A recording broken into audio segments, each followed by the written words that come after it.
My love. What the? Stay. Only a real one can pay me. Only a real one can. What the? Oh no, you wish I was complacent. We must have mixed up my face. No, it's too high.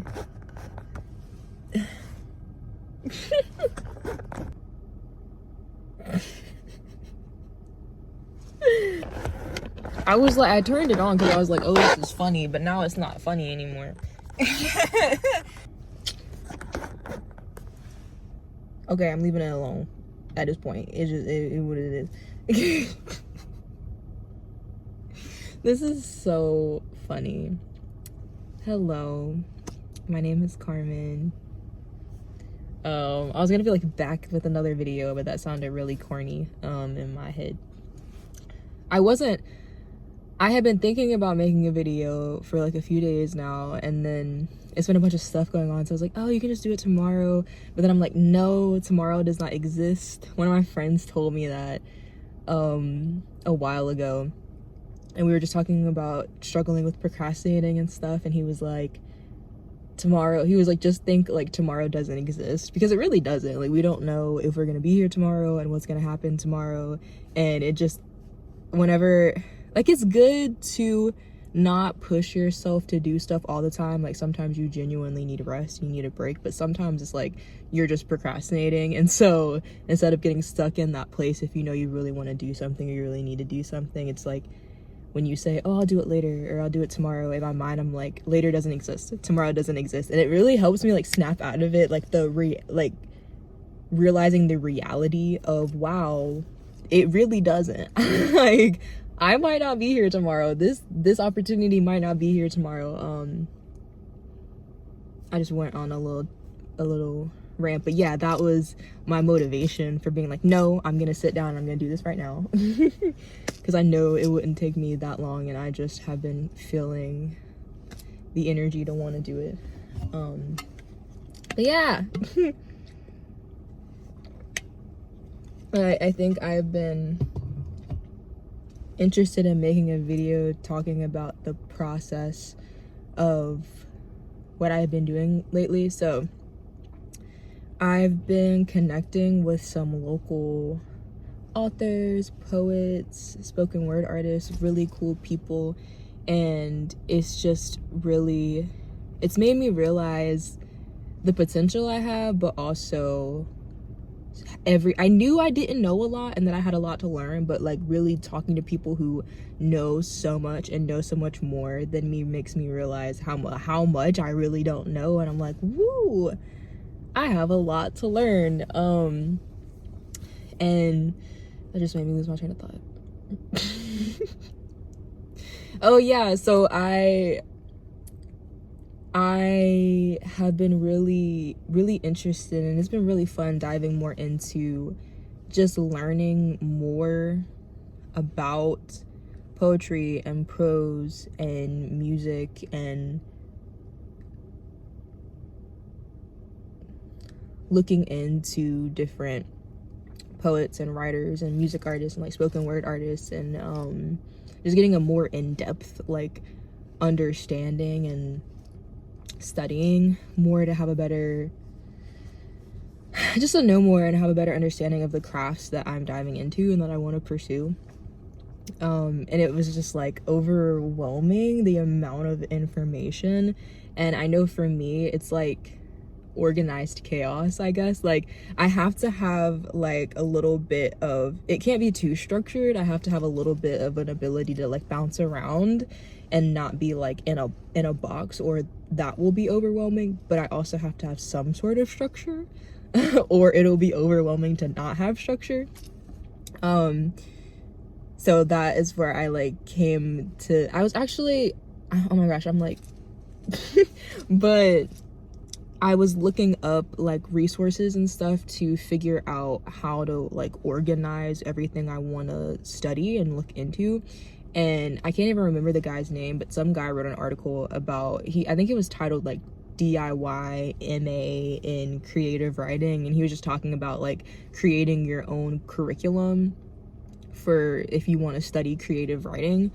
And I was like, oh, that's so cool. And so I was looking at his thing and I started researching stuff. And so I started creating my own like DIY curriculum for writing and for music, because I'm really interested in both of those areas. And also like performance, like different elements of performances, like musicians and singers and artists. So yeah, that's what I've been working on, and it's been so hard, but it's also been so fun and interesting and exciting. I'm separating it out by like semesters, like seasonal semesters, so like fall, winter, spring, summer. And so like right now I'm focused on fall 2025 and hoping to start that soon. Start that semester session soon, once I like get it all laid out. But I want to at least have some sort of like template or guideline for every seasonal semester, with just something for me to go by, so that I know like what I've done and what I have learned from what I've done and what I haven't done and what to work on and stuff. And so I'm still moving, because I feel like if I don't have guidelines, deadlines, some sort of structure, it's easy for me to just kind of like bounce to something else, or like forget about things, or procrastinate, because my mind is all over the place.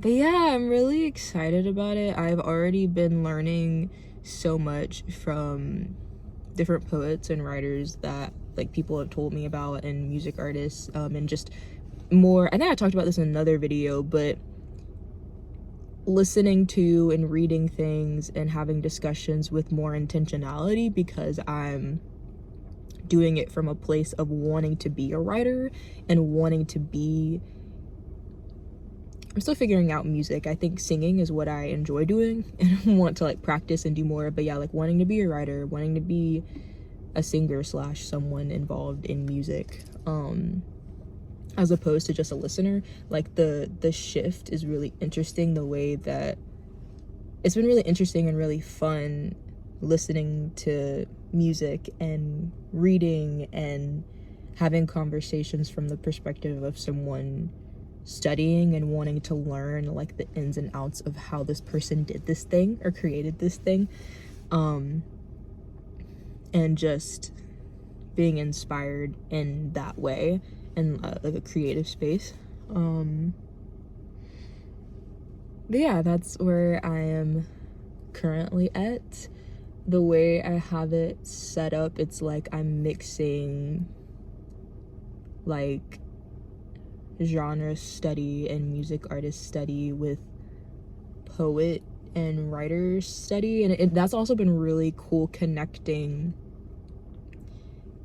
writers and like songwriters and musicians who maybe have like aligning themes, and thinking about how I can study both of them, and then also study like literary structures and devices and like vocal techniques. And it's just really interesting like how things can interconnect that you might not think about unless you're like intentionally thinking about them in that way. So that's been really cool, like being my own like teacher and figuring out, oh, how can you connect those things and study those things together, and like connect what this person is saying about this to what this person is saying about this. And I'm just really excited to understand things from this perspective and on a deeper level, and especially to be able just to have that understanding is really cool, but also to be able to incorporate that in what I am creating, and instead of just having like the surface level knowledge that I have had up until this point. But yeah, and like the plan, and I'm also excited about creating things myself, because there's so much leeway for me to do things however I want to do it. So like it's not the same as having like tests and you have to do this way by this time. Like I'm really like, I want to and have started thinking about incorporating like events that I can go to like festivals and book readings and open mics, and I want to go to like some like spoken word performances and stuff like that, and also like watching videos and just having like unique ways of engaging with things and being able to like really flow into my own learning styles. I'm really excited about that. There was something else I was gonna say and I lost my train of thought. It'll come to me. Every time I try to like make myself remember, it doesn't work, and then it comes to me later on when it doesn't matter anymore. Whatever, I'll remember later. But like, I'm really excited about that. And oh yeah, I was gonna get into how like I have like a plan, but it's nice doing it on my own time in my own way, because that plan can shift and I can shift everything I'm doing based off of where I'm at and what needs to be changed. But yeah, I'm planning on doing like a 1.5-ish curriculum. Of course that will like change, and it'll turn into like a lifetime of learning, because I like learning, and I'm really interested in learning as much as I can about anything that I'm pursuing. So I know it's gonna turn into like a continuous learning process. But like for the basis of this, I'm thinking like 6 semesters, like 1.5 years. And I want to also like build out my book around that too, and have that kind of be like, you know how you have like a final research paper, a final thesis, or a final project. I kind of want that to be like at least one of my final projects. I feel like I'm gonna have a few, but I want that to be like one of my like curriculum school creative projects / final projects that I like work on throughout everything I'm learning. But yeah, talking about it, I'm just even more like energized and excited. But that's currently where I'm at and what I have been working on, and I want to make more videos like updating on the process. That's actually a part of the curriculum, is encouraging myself and challenging myself to share, just like make a video a month or so and share what I'm doing, what I'm creating, what I'm learning, whatever I intuitively feel called to share. But yeah, I think that's everything so far. I'm really excited. Okay, bye.